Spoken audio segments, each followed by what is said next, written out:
Zadel le MAG, toute l'aventure du véhicule électrique Renault en images. Pour ce 17e numéro de Zadel le MAG, nous revenons en images sur la question des batteries de voitures électriques. À quelques jours de la commercialisation des premiers véhicules électriques, nous donnons la parole à Thierry Koskas, directeur du programme véhicules électriques de Renault. Il décrit les précautions prises et les tests effectués afin de garantir une sécurité optimale. Découvrez dans cette édition spéciale la façon dont ont travaillé les ingénieurs Renault pour garantir la sécurité des utilisateurs.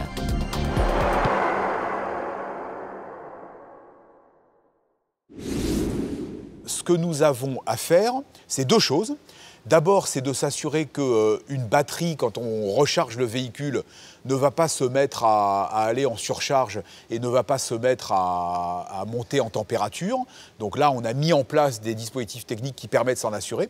Et la deuxième chose, c'est si on avait un véhicule électrique qui est pris dans un incendie parce qu'il y a un accident de la circulation ou autre, eh bien, dans ces cas-là, ce qu'il faut faire, c'est regarder quelles sont les émissions de gaz ou d'autres composés du véhicule qui sont un peu différentes de celles d'un véhicule essence ou diesel parce que justement il y a une batterie. Dans ces cas-là, nous avons fait nos propres essais, y compris dans des milieux confinés. On a recréé des parkings souterrains et on a fait des essais de feu. On a mis le feu à des véhicules électriques et ce que nous avons trouvé à ce stade, c'est que les émanations qui sortent du feu d'un véhicule électrique, qui est d'ailleurs très comparable au feu d'un véhicule essence ou diesel, eh bien, ces émanations sont très nettement en dessous des limites de sécurité. Vous allez brancher votre véhicule, elle va se recharger un peu comme un téléphone portable ou comme un ordinateur, et lorsque vous êtes à 100% de charge, eh bien, la recharge s'arrête, et donc la recharge aujourd'hui d'une batterie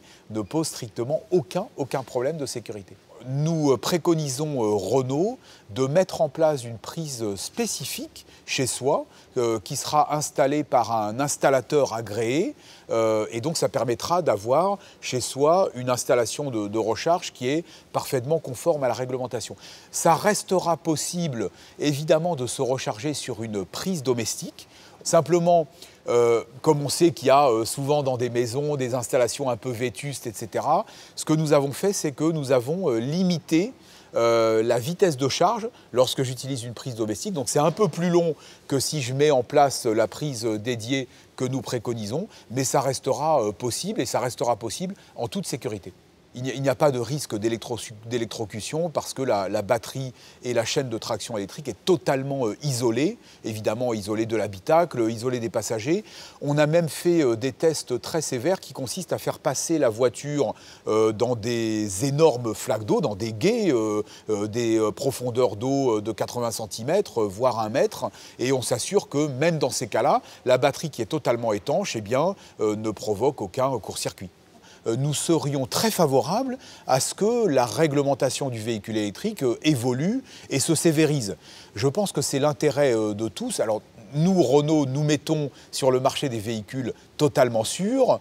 Nous souhaitons qu'évidemment la totalité des autres constructeurs qui mettront en place des véhicules électriques fassent de même.